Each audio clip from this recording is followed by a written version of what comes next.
그 청소년 문화복지과 교수님이 쓴 칼럼을 우연히 읽게 됐는데요. 그 칼럼에서 저는 그 거울 자아 이론이라는 용어를 접하게 되었습니다. 이 거울 자아 이론이 뭔가 보니까 이렇게 설명합니다. 거울 속에 자신을 보는 것처럼 다른 사람들이 바라보는 나의 모습, 혹은 다른 사람들이 나에게 기대한다고 생각되는 그 모습을 내 모습의 일부분으로 흡수하여 자아상을 형성해 간다는 이론이다. 그런 설명의 글을 제가 봤는데요. 이런 그 내용을 다룬 그 칼럼에서 저는 굉장히 의미 있는 문장 하나를 발견했습니다. 인생에 있어서 가장 중요한 사람이 말하는 대로 그 사람이 정말 그대로 된다는 이론이다. 이게 저한테 참 마음에 와닿았는데요. 이런 내용을 다루고 있는 그 칼럼이 그 결론적으로 이제 이런 결론을 내리는데 그 뒷부분만 조금 읽어드리겠습니다. 자아 개념이란 주위의 다른 사람들과의 상호작용을 통해 형성되는 것으로 주위 사람들, 관로하고 거울이 자신을 어떻게 생각하고 판단하느냐에 따라 영향을 받아 정체성, 자존감, 꿈을 형성해 간다. 부모나 형제, 선생님, 친구 등 주위에 큰 영향을 줄 만한 사람들이 자기를 귀한 존재라고 보고 그렇게 기대해 준다는 생각이 들면 자아 개념은 긍정적으로 형성되지만, 남들이 자신을 하찮은 존재로 보고 그렇게 대하면 자아 개념은 열등한 낮은 자존감이 세워져 고정되어 간다는 것이다.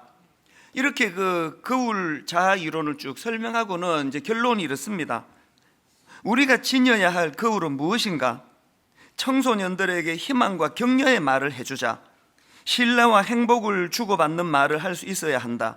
사람의 말은 상대방에게 소중한 거울이 될 수 있기 때문이다. 이분은 청소년 문화복지과 교수님이시니까 이제 이 칼럼을 거울 자아 이론을 이런 식으로 이제 적용해서 마무리하지만, 저는 목회자다 보니까 이제 목사 입장에서 이 칼럼이 이게 신앙적으로도 이게 그대로 적용되는 말씀이라는 그런 생각이 드는 겁니다. 그러고 보니까 성경은 이 칼럼에서 말하는 인생에 있어서 가장 중요한 사람이 말하는 대로 정말 그대로 된다, 이 이론을 그대로 갖다 놓은 게 그 성경 아닙니까? 예를 들면은 예수님께서 베드로를 맨 처음 만나가지고 이런 말씀을 하십니다. 마태복음 4장 19절 말씀하시되 나를 따라오라, 내가 너희를 사람을 낚는 어부가 되게 하리라. 또 요한복음 1장에도 보면은 네가 요한의 아들 시몬이니 장차 게바가 될 것이다, 반석이 될 것이다. 베드로가 예수 그리스도가 이제 자기 인생의 가장 소중한 존재가 되고 나서 보니까 예수님이 그를 대면하면서 주셨던 네가 사람을 낚는 어부가 될 것이다 라는 그 소중한 말씀이 그대로 그 베드로에게 구현이 된 거 아니겠습니까? 바울도 마찬가지예요. 사도행전 9장 15절 주께서 이르시되 가라, 이 사람은 내 이름을 이방인과 임금들과 이스라엘 자손들에게 전하기 위하여 택한 나의 그릇이라. 지금 바울이 다메섹 도상에서 주님 만나고 고꾸라져 있는데 아나니아에게 바울을 도우라고 명령하시면서 주님이 주신 말씀이거든요. 이후에 이제 바울이 예수 그리스도가 그 인생의 가장 소중한 존재가 되고 나니까 이 말씀 그대로 이루어진 게 그게 바울 아니겠습니까? 구약 인물 기드온도 마찬가지입니다. 사사기 6장 12절 여호와의 사자가 기드온에게 나타나 이르되 큰 용사여 여호와께서 너와 함께 계시도다. 예전에 그 특세 설교 기억하시는 분 계시겠지만 이 당시로 그 기드온은 큰 용사는커녕 초라하게 짝이 없는 아주 비굴하고 비겁한 모습을 갖고 있던 사람이거든요. 그런 초라한 기드온에게 하나님께서 네 큰 용사라고 그렇게 말씀해 주시니까 기드온에게 하나님이 너무너무 소중한 존재가 되고 나니까 기드온에게 그 하나님 말씀이 그대로 이루어지는 그런 결과가 일어난 거 아니겠습니까? 저도 마찬가지예요. 제 생애에 가장 초라하고 가장 보잘것없던, 저 자신도 저를 인정할 수 없었던 그런 초라한 때에 하나님이 저에게 임하셔서 주셨던 그 놀라운 하나님의 말씀으로 말미암아 지금 제가 한 30 몇 년 지나고 보니까 그때 저는요, 하나님이 내게 이런 말씀을 주셨다는 걸 내 친구들한테 얘기를 못했습니다. 비웃을까 봐. 변기 청소하고 있는 제가 하나님 주신 꿈을 이렇게 이야기하면 이걸 누가 믿겠냐 싶어가지고 말도 꺼내지 못했거든.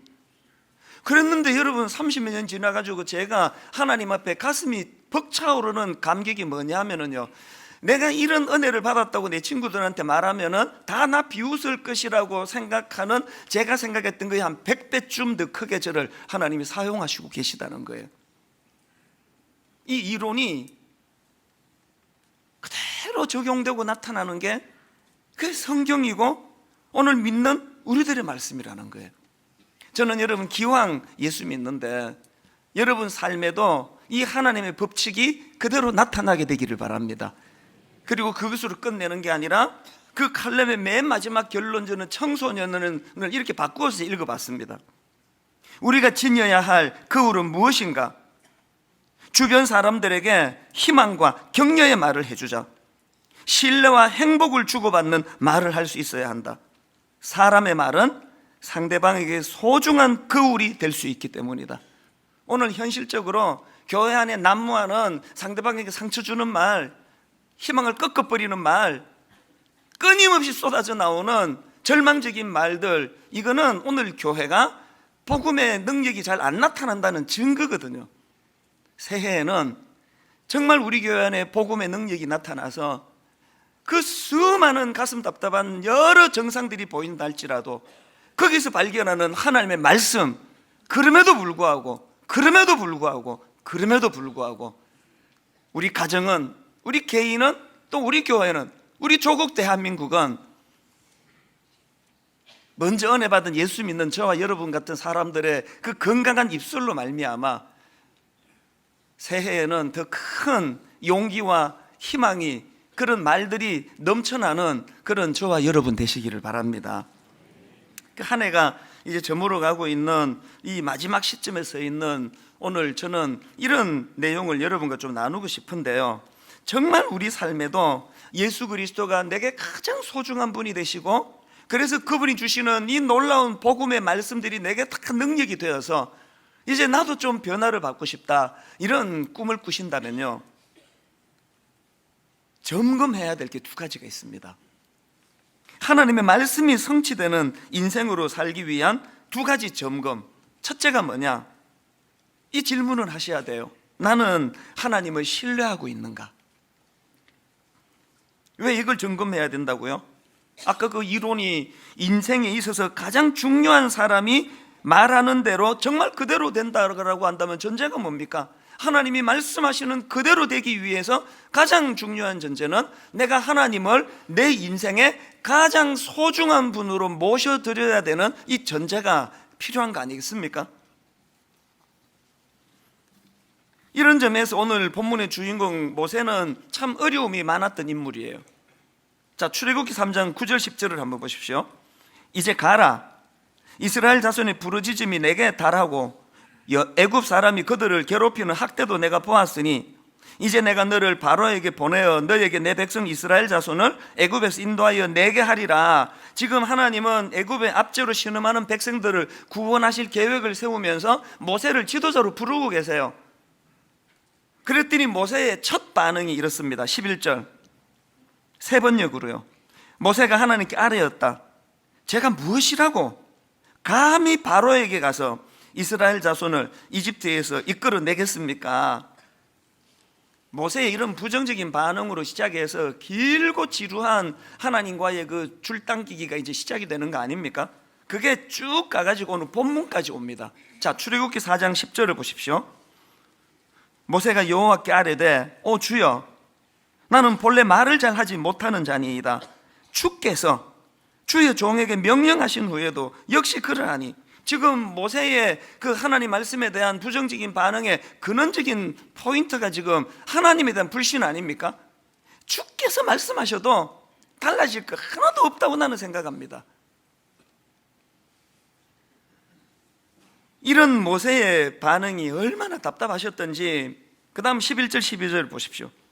여호와께서 그에게 이르시되 누가 사람의 입을 지었느냐? 누가 말 못하는 자나 못 듣는 자나 눈 밝은 자나 맹인이 되게 하셨느냐? 나 여호와가 아니냐? 이제 가라. 내가 내 입과 함께 있어서 할 말을 가르치리라. 이 정도 설득을 하면은요, 정말 이거 아니다 싶어도 그치려라도 한번 노력해 보겠습니다. 그래야 되는 거 아닙니까? 참 모세도 정말 질긴 사람이 13절을 보세요. 모세가 이르되 주여 보낼 만한 자를 보내소서. 저 같으면은요 됐다고만, 알겠다, 근데 니대로 가라. 우리 하나님은요 포기를 못하세요. 포기를. 지금 우리가 이런 본문의 모세를 보면서 참 답답하고 한심해 보이지만 그 성경에 이걸 왜 기록해야 하셨을까요? 이게 딱 우리의 모습이에요. 이게 여러분이 마음으로 안 하기로 딱 결정한 거, 하나님 말씀 앞에 단 한 번이라도 여러분이 그 승복해 본 적이 있습니까? 아마 여기 거의 몇 분 빼고는요 딱 그 모세가 우리의 모습 아닙니까? 왜 모세의 생각이 그렇게 설득을 해도 나중에는 하나님이 좀 너무 구차해 보이기까지 설득을 하는데도 모세가 설득을 당하지 않는 이유가 뭐라 그랬죠? 그 하나님 말씀하시는 하나님 존재에 대해서 불신을 하는데 그 말씀이 무슨 힘이 있겠냐고요. 우리가 누구를 신뢰한다면요 그 말이 얼마나 능력인가를 저도 최근에 또 제가 경험을 했습니다. 저희 교회에 그 의사분들이 참 많으신데요, 그 중에 또 제게 참 고마운 분이 또 계세요. 이분은 딱 여기 오셔가지고 이제 설교를 딱 들으시면은 제 목소리를 딱 들으면 내 상태를 아세요. 그리고 이분은 또 제 얼굴을 유심히 보면서 한 번씩 연락이 와요. 그 목소리 타고 얼굴 보니까 또 병원에 한번 다녀가실 때가 된 것 같은데요. 그래서 이제 병원을 제가 방문하면은 딱딱 집어가지고 요즘 제가 이 목 아픈 거 다 없어졌어요. 월요일 돼도 이제 두통도 없습니다. 제가 이제 이 의사 집사님을 최근에 또 이제 만나 뵀는데요, 다른 일로 갔다가 이제 나오면서 이제 이분이 너무 이제 세상 말로 용하니까 나오면서 이제 분야가 아닌 것 같은데도 물어본 거예요. 요즘에 제가 이게 자꾸 배가 나와가지고 이게 걱정인데 이제 복부비만 같습니다. 제가 이 마른 복부비만인데 이거 어떻게 하면 좋겠습니까? 그랬더니 그분이요, 별 대수롭지 않은 듯이 굉장히 중요한 이야기를 아주 쉽게 툭 이렇게 던지는, 이렇게 이야기하더라고. 그거요, 배고플 때만 드시면 됩니다.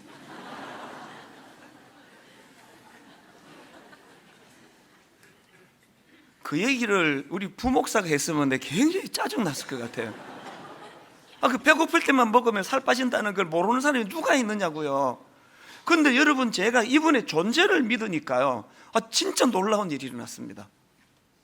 들을 때는 처방이 좀 그렇다 싶었는데요, 이제 오후 한 2시 3시 돼가지고 탄수화물 빵 먹고 싶으면은 그분이 음성이 들려요. 배고플 때만 드시면 됩니다. 이거 지금 얼마 안 됐거든요. 그저께 우리 집사람이 제 옷 입는 거 보고 그 허리가 왜 이렇게 줄었어요? 여러분 한번 해보세요. 살 빼고 싶은 분 배고프실 때만 드시면 됩니다. 저는 제가 그분의 존재를 믿으니까, 의사로서 그분의 실력을 믿으니까 이 황당해 보이기까지 하는 이 뻔한 이야기가 내게 진짜 영향력을 미친다는 거예요. 저는요, 배고플 때만 드시면 됩니다, 이 한마디가요 내가 원래 제가 들었던 수많은 말들 중에 최고의 명언이에요. 배고프실 때만 드시면 됩니다. 한번 다 따라해 보시겠습니까? 그 말에 능력이 있는 게 아니고요, 그 말을 한 사람에 대한 신뢰가 이런 능력을 가져다 주더라니까요. 배고프지 않을 때 막 먹으려고 하다가도 계속 그분의 말씀이 들려지니까 이게 실제적으로 영향을 미친다는 거 아닙니까? 성경에 나와 있는 하나님의 말씀이 보기에 굉장히 시시해 보이고 안 믿어지세요? 그건 이 말씀이 문제가 있는 게 아니라 그걸 대하는 여러분의 태도가 하나님을 신뢰하지 않기 때문이에요. 어느 그런가 보니까 그 심리학자 칼 로저스라는 심리학자의 견해를 가지고 인간의 고독을 설명하는 그 부분을 제가 참 인상 깊게 읽었는데요. 이 칼 로저스가 말하는 인간의 고독의 원인이 뭐냐, 두 가지로 분석하더라고요. 하나는요, 이 고독이란 자기 자신으로부터 소외된 상태를 말한다는 거예요. 우리는 보통 고독은 그 원인이 외부에 있다고 생각하지 않습니까? 주변에 친구가 없어지고 아는 사람이 없으면 고독할 거라 생각하지만 그게 아니라는 거예요. 고독은 자기 스스로에 대한 실망에서 비롯된 감정이라는 겁니다. 사람은 자기 자신에 대한 불만, 또 자기를 신뢰할 수 없는 마음, 이런 데서부터 고독을 느끼게 된다는데요. 그게 참 마음에 와닿는 것 같습니다. 생각해 보니까 여러분 주변에 사람이 많다고 고독이 없어지던가요? 어떨 때는 아무도 내 주변에 없이 홀로 살아도 전혀 고독하지 않을 때가 있지 않습니까? 그 왜 그러냐? 고독의 원인은 외부의 근무로서가 아니라 내 안에서 나온다는 이 학자의 말이 맞는 것 같아요. 그런가 하면은 두 번째로 심리학자 칼 로저스가 말하는 고독이란 게 뭐냐 하니까, 고독이란 것은요, 자기를 내어줄 만한 상대를 발견하지 못한 상태, 여기서부터 나온다는 거예요. 너무 와닿더라고요. 고독이란 자기를 내어줄 만한 상대를 발견하지 못한 상태, 여기서부터 기인한다는데요. 그 글에 이런 부연 설명이 있습니다.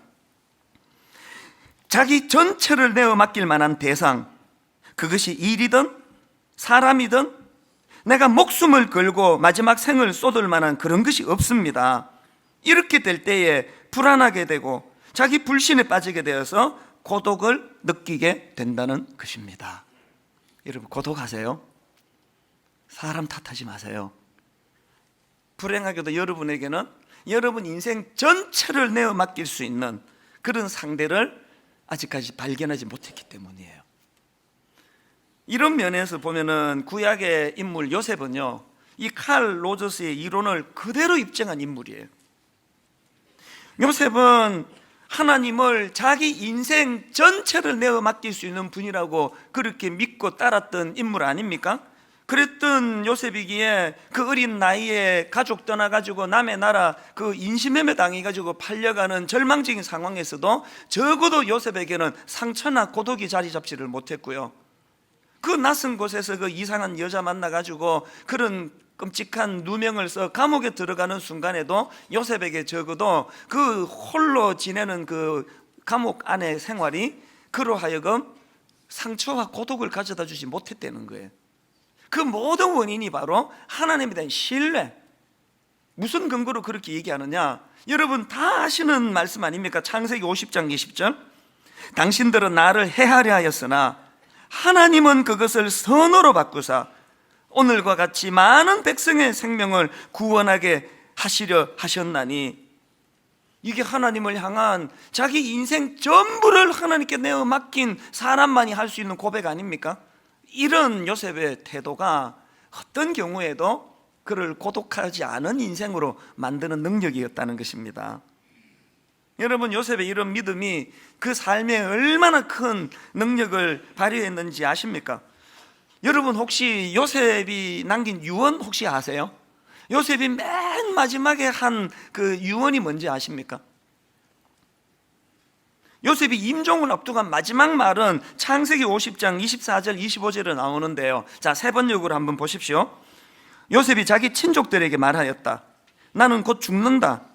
그러나 하나님께서 반드시 너희를 돌보시고 너희를 이 땅에서 인도하여 내셔서 아브라함과 이삭과 야곱에게 맹세하신 땅에 이르게 하실 것이다.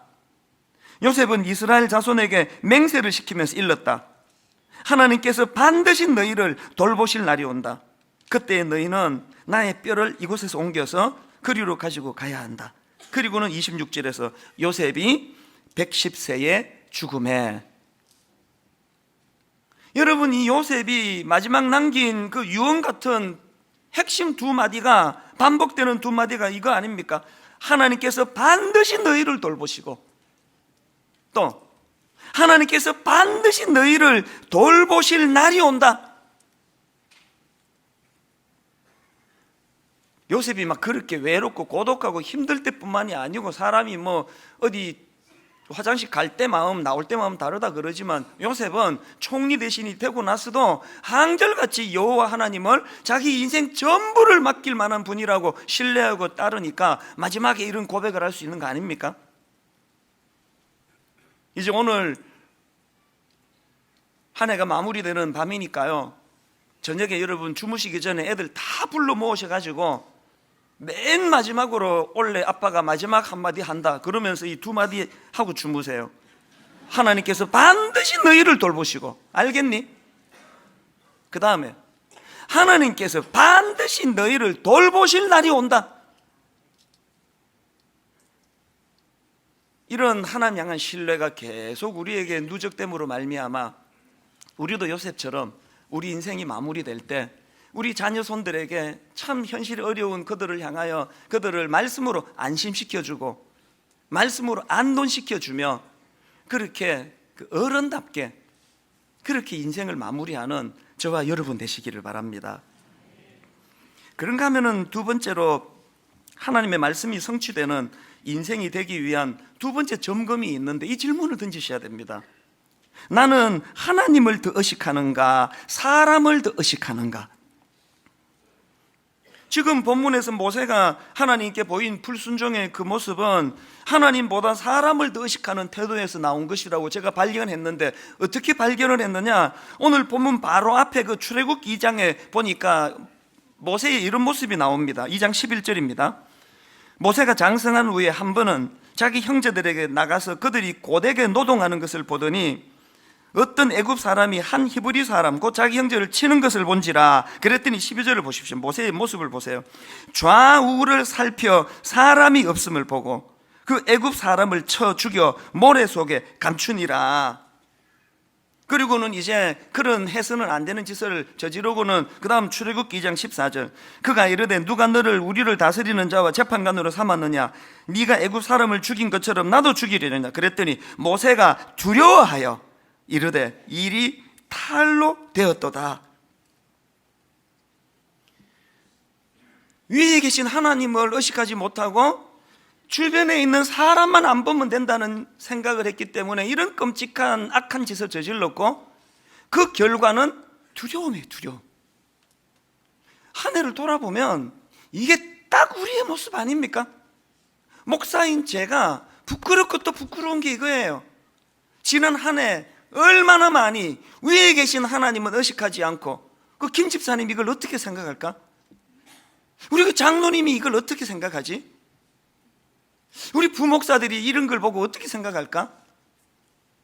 참 부끄럽게도 지난 한 해 동안 위에 계신 하나님을 의식할 때도 물론 많았지만 또 부인할 수 없는 것, 좌우를 살펴 사람이 없는 것을 보고 그 사람이 안 보면 그거 끝나는 겁니까?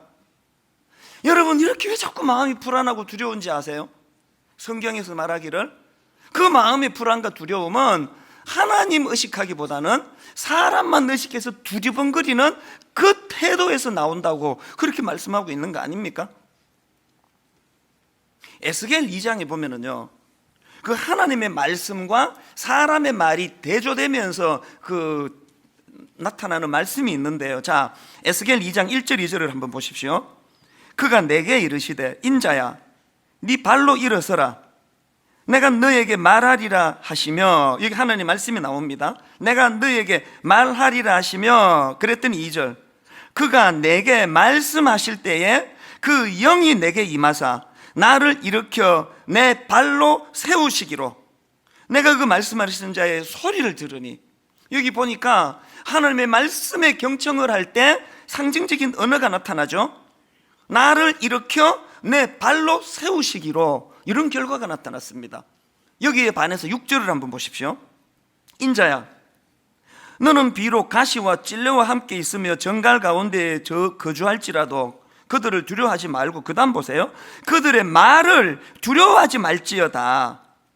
지금 앞에서 하나님의 말씀이 임할 때는 나를 일으켜 내 발로 세우시기로라는 이미지가 나타났는데, 여기에서 지금 그들의 말, 인간의 말이 나타나니까 그게 두려움으로 나타나는 거예요. 그게 두려워하지 말라 그러는 거 아닙니까?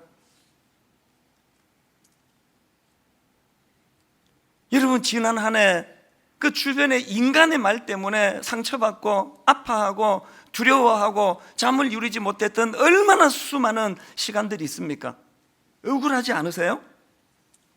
가장 가까운 주변 사람이라 할지라도, 늘 저 사람은 내게 덕담해주고 격려해주는 그런 존재라 할지라도, 그러나 내 마음에 자국으로 남는 거는 그런 가까운 사람조차도 결국은 그들의 말 통해 가지고 치유되지 않는 상처를 받는 게 인간 아닙니까? 지금이라도 여러분, 우리 이 사실을 깨달아야 돼요. 좌우를 두리번거리며 사람에게 말에만 관심을 가지면 반드시 나타나는 게 두려움이라는 거, 이걸 너무 잘 아시는 하나님이요, 예레미야 1장에 보니까 예레미야를 세우시면서 1장 5절을 한번 보십시오.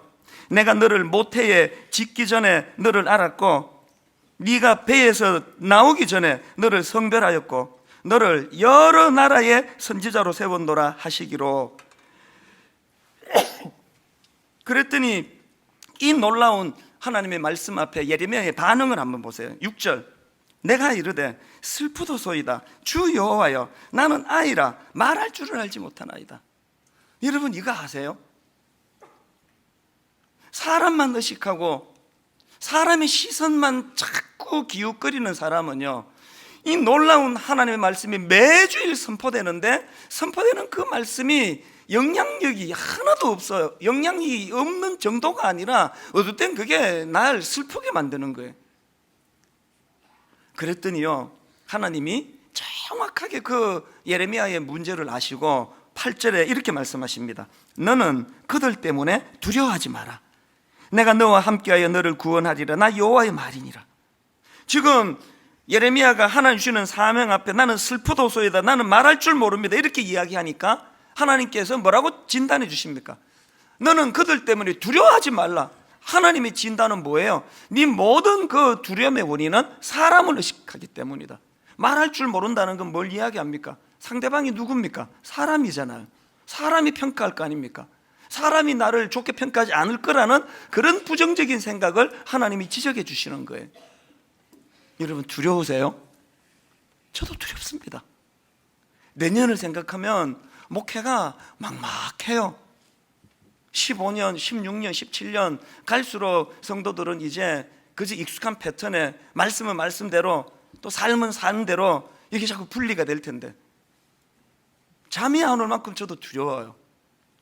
이렇게 두려울 때마다 하나님의 말씀을 통해 어떻게 해야 됩니까? 좌우로 두리번 사람을 의식하고 사람을 바라보는 목회가 아니라 여호와 하나님, 하나님의 말씀이 내게 임하시면 다 쓰러져가는 초라한 인생도 다시 이렇게 세워주신다는 것. 저는 오늘 아침에 그 시선이라는 제목의 그 찬양을 참 제가 은혜를 받았습니다. 내게로부터 눈을 들어 주를 보기 시작할 때 주의 일을 보겠네. 내 작은 마음 돌이키사 하늘의 꿈 꾸게 하네. 언제 이런 일이 일어난다고요? 주님을 볼 때 모든 시선을 주님께 드리고 살아계신 하나님을 느낄 때 내 삶은 주의 역사가 되고 하나님이 일하기 시작하네. 근데 15년을 설교하는 강단인데 노래만 보면 왜 이렇게 떨리는 거예요? 모든 시선을 주님께 드리고 살아계신 하나님을 느낄 때, 그렇게 두려워 떨던 초라한 내 삶이지만 내 삶은 주의 역사가 되고 하나님이 일하기 시작하네. 더 정확하게 저 가사를 말씀드리면요, 이미 하나님은 오래전부터 일하고 계세요. 오래전부터 일하고 계셨지만 좌우를 두리번거리며 사람만 의식했기 때문에 그 사실을 인식하지 못했기 때문이에요. 저는 오늘 말씀의 결론을 이렇게 맺기 원하는데요, 여러분 요셉의 인생을 한번 돌아보십시오. 그 어린 사춘기 시절, 그 어린 청소년에게 주셨던 하나님의 이 놀라우신 꿈, 창세기 37장 6절 10절입니다. 요셉이 그들에게 이르되 청하건대 내게 꾼 꿈을 들으시오. 우리가 밭에서 곡식단을 묵더니 내 단은 일어서고 당신들의 단은 내 단을 둘러서서 절하더이다. 그랬더니 형제들의 반응을 보세요. 그의 형들이 그에게 이르되 네가 참으로 우리의 왕이 되겠느냐? 참으로 우리를 다스리게 되겠느냐 하고 그의 꿈과 그의 말로 말미암아 그를 더욱 미워하더니, 그 동생의 꿈을 접수를 안 시켜주는 형들이에요. 그 다음 9절, 요셉이 다시 꿈을 꾸고 그의 형들에게 말하여 이르되 내가 또 꿈을 꾼적 해와 달과 11별이 내게 절하더이다 하니라. 그랬더니 이번에는 아버지가 나서시네. 10절, 그가 그의 꿈을 아버지와 형들에게 말하며 아버지가 그를 꾸짖고 그에게 이르되 네가 꾼 꿈이 무엇이냐? 나와 내 어머니와 네 형들이 참으로 가서 땅에 엎드려 네게 절하겠느냐? 저는 이게 딱 오늘 이 땅의 우리의 모습이라 생각해요. 가장 가까운 형제조차, 심지어 날 낳아준 부모조차도 하나님 주신 그 엄청난 꿈, 그 꿈을 인정을 안 해주는 거예요. 여러분, 우리가 우리 자녀들에게 무릎 꿇고 빌어야 될 가장 중요한 게 있다면 나 이거라고 생각합니다. 무엇이 주고 내뱉었던 수많은 말들, 니가 지금 뭘 할 수 있다고, 아침에 제대로 일어나지도 못하는 게, 공부를 이따위로 하는 네가 끊임없이 우리 꿈을 인정하지 않는, 심지어 형제와 부모조차 요셉을 인정하지 않았지만, 여러분, 오랜 세월이 지나고 하나님이 그 꿈을 어떻게 이루어 주십니까? 창세기 42장 6절, 때에 요셉이 나라의 총리로서 그 땅 모든 백성에게 곡식을 팔더니 요셉의 형들이 와서 그 앞에 땅에 엎드려 절하며. 신실하신 하나님, 내 형제조차도, 심지어 내 육신의 부모조차도 내가 가진 꿈을 인정해 주지 않고 무시하고 그것을 잘라버리고, 23살 내 스스로가 너무 초라하니까 하나님 주신 꿈을 내 친구에게조차도 말할 수 없었던 그 보잘것없는 저에게 하나님 오랜 30년의 세월 동안 그 신실하신 하나님, 시건치 않으신 하나님, 그 하나님을 믿고 인정하는 그 보잘것없는 종에게 이루어 주셨던 그 많은 놀라운 하나님의 일들을 생각하면 눈물이 나는 거예요. 오늘 저는 2017년 제가 했던 모든 설교의 마지막 결론을 로마서 8장 32절로 마무리 짓기를 원합니다. 자기 아들을 아끼지 아니하시고 우리 모든 사람을 위하여 내주시니가 어찌 그 아들과 함께 모든 것을 우리에게 주시지 아니하겠느냐. 이 하나님의, 살아계신 하나님의 말씀이 우리 삶의 능력으로 자리 잡는 저와 여러분 되시기를 바랍니다. 오늘 우리 한 해 맨 마지막 하나님께 드릴 가장 소중한 찬양이 있다면 시선을 바꾸는 거예요. 이 찬양의 제목이 시선이거든요. 내게로부터 눈을 들어 주를 보기 시작할 때, 내게로부터 눈을 들어 주를 보기 시작할 때 주의 일을 보겠네. 주의 일을 보겠네. 내 작은 마음 돌이키사 내 작은 마음 돌이키사 하늘의 꿈꾸게 하네. 주님을 볼 때 주님을 볼 때 모든 시선을 주님께 드리고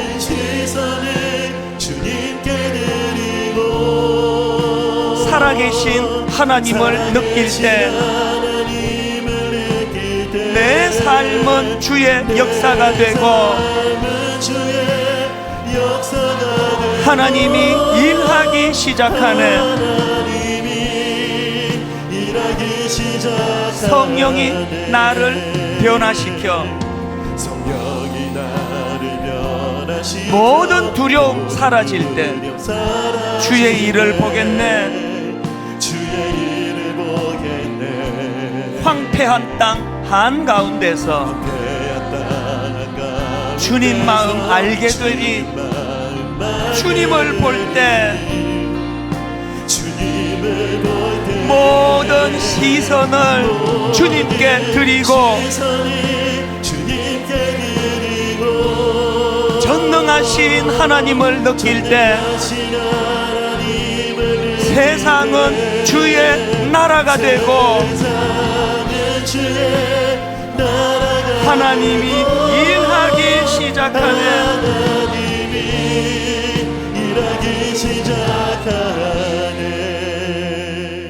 여러분 이 시간 한번 조용히 이 찬양 한 번 더 부르기 전에 지난 1년을 되돌아보세요. 어떤 때가 제일 아팠습니까? 어느 순간이 가장 두렵고 불안했습니까? 언제가 가장 고독했습니까? 모든 전문가들이 하는 이야기는 한결같습니다. 고독과 외로움은 내 안에서 나오는 것이라고. 외부에 그 누가 주는 게 아니라고. 내 인생 전부를 맡길 만한 신뢰할 수 있는 대상을 만나지 못할 때 그때 찾아오는 게 고독이라고. 우리가 왜 아픕니까? 형제조차, 낳아주신 부모님조차 날 인정하지 못하고 내 꿈을 이해하지 못할 때, 그것으로 받은 상처가 날 너무 힘들게 할 때, 여러분 그 칼럼 내용 기억하십니까? 인생에 있어서 가장 중요한 사람이 말하는 대로, 그 사람이 말하는 그대로 된다는 이론. 아버지 거울자 이론, 나는 너무 이 거울 가지고 사람만 비추고 다녔습니다. 아버지 이 거울이 하나님을 비추는, 그 하나님이 나를 비추는 거울이 되기를 원합니다. 우리 2절 한 번 더 찬양할 때 성령님이 이 가사 그대로, 성령님이 나를 변화시켜 내 안에 모든 두려움이 사라지는 이 은혜를 누리기를 원합니다. 우리 이렇게 찬양하기 원합니다. 성령이 나를 변화시켜, 성령이 나를 변화시켜 모든 두려움 사라질 때 주의 일을 보겠네. 주의 일을 보겠네. 황폐한 땅 한가운데서 황폐한 땅 한가운데 주님 마음 알게 되니, 주님 마음 알게 주님을 볼 때 주님 우리의 시선이, 모든 시선을 주님께 드리고, 시선이 주님께 드리고 살아계신 하나님을 느낄 때 계신 하나님을 내 삶은 주의 역사가 되고, 주의 역사가 되고 하나님이 일하기 모든 시선을 주님께 드리고, 모든 시선을 주님께 드리고 살아계신 하나님을 느낄 때 계신 하나님을 여러분 확신하십시오.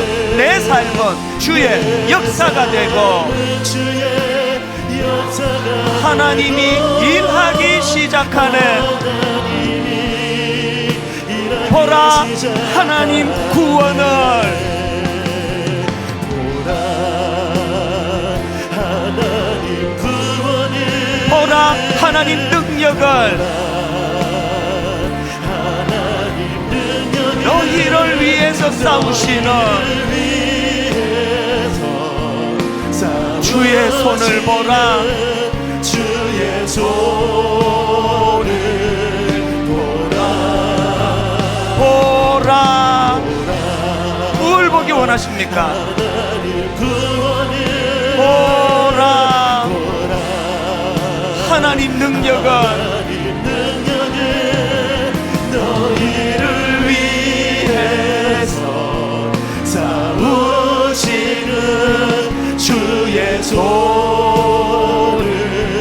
보라.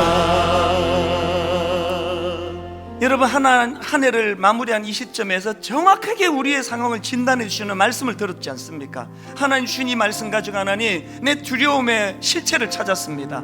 내 두려움의 원인은 좌우를 두리번거리며 사람을 의식하는 데서도 기인했다고 한다면, 하나님 그러다가 사람에게 받은 상처 오늘 하나님 앞에 꺼내놓기를 원하오니 치료하여 주시옵소서.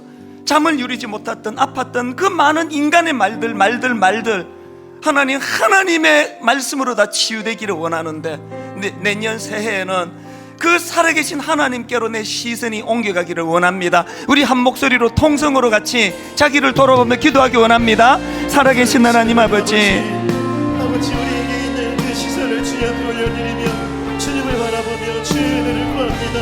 아버지 하나님, 연약하다 우리의 연약한 모습들조차도 하나님이 바라보시는 그 시선으로 바라볼 때 역사가 되어주는 줄을 믿습니다. 아버지 하나님, 모든 두려움이 사라지게 해주시고 오직 하나님 바라보고 나아갈 때 부어지는 참평함과 그 은혜가 우리 마음을 차려 넘쳐 흘러갈 수 있기를 원합니다. 아버지 하나님, 우리 안에 있는 연약함과 우리 안에 있는 부족함과 우리를 에워싸고 있는 여러 가지 어려움들을 바라보는 것이 아니라 눈을 들어 주님을 바라보며 눈을 들어 주님을 바라보며 아버지 하나님의 높으신 그 은혜 안에서 하나님의 크심을 바라보는 누릴 수 있는 평안을 아버지 누리며 나아갈 수 있기를 원합니다. 주여, 오늘 이 시간 하나님 마무리하는 이 시점에 아버지 하나님께서 보이지 않지만 우리를 여기까지 인도하셨음을 보게 하시니 감사합니다. 아버지, 그 은혜의 은혜에서 하나님이 나의 하나님이시기에 아버지 하나님, 여러분, 한 해를 이제 24시간도 안 남았지 않습니까? 한 14시간 남았나요? 지난 한 해를 돌아보셔야 합니다. 피하고 싶고 회피하고 싶었던 많은 순간들, 수치스럽고 상처가 되었고 혹은 해서는 안 되는 죄의 자리에 빠져있던 그 순간순간들 회피하지 마시고 직면하셔야 됩니다. 하나님, 난 왜 날마다 이렇게 두려운 겁니까? 하나님, 왜 난 인간의 말이 날 이렇게 날마다 찌르도록 방치해야 합니까? 내 시선이 좌우를 두리번거리는 인간들에게 고정되어 있는 이상 이 상처를 피할 수 없다고 한다면 하나님, 내 시선이 날 이렇게 세워주시는 하나님에게로 옮겨가기를 원합니다. 우리 짧은 한 1, 2분 아버지, 내가 지금 서 있는 내 주소, 나를 에워싸고 있는 환경, 너무너무 불안하고 너무너무 두려운 이 현실 앞에 그렇게 두려워하는 우리를 긍휼히 여겨주시는 그 하나님께서 오늘도 그 말씀이 나를 이렇게 세워주심을 믿음으로 바라보기 원합니다.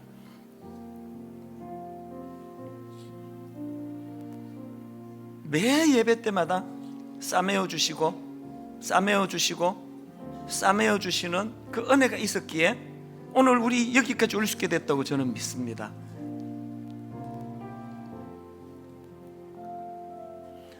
살아계신 하나님 아버지, 손살같이 지나가는 세월 앞에 참 때로는 무기력하고 때로는 허무하기까지 하지만, 그러나 아버지, 지난 모든 아팠고 또 죄의 자리에 빠졌고 수치의 자리에 빠졌던 것들을 다 지워주시기 위하여 이제 내일부터 또 새롭게 시작하는 기회를 주심으로 아버지, 새해를 받아들이기 원합니다. 이제 내일부터 또 새 출발하기 원합니다. 그러기 위하여 내 시선이 좌우를 두리번거리는 모세와 같은 시선이 아니라 여호와 하나님께로 시선이 옮겨가도록 은혜 내려 주시옵소서. 그렇게 인도해 주시기를 원하옵고 예수님 이름으로 기도드립니다. 아멘. 우리 다 자리에서 일어나셔서 보라, 너희는 두려워 말고, 보라, 너희를 인도한 나를, 보라, 너희는 지치지 말고, 보라, 너희를 구원한 나를.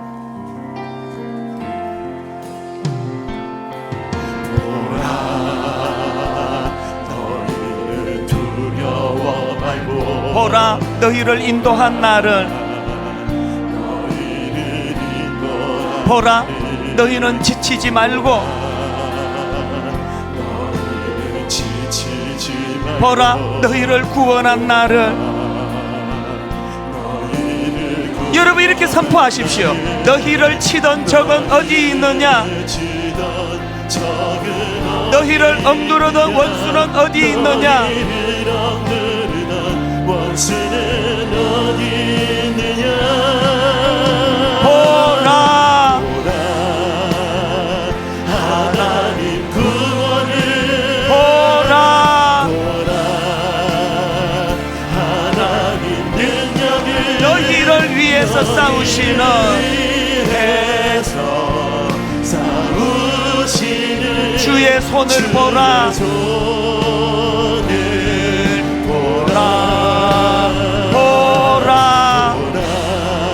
하나님 구원은 하나님 구원은 보라 하나님 능력을 하나님 능력을 너희를 위해서 싸우시는 위해서 싸우시는 주의 손을 보라. 주의 손을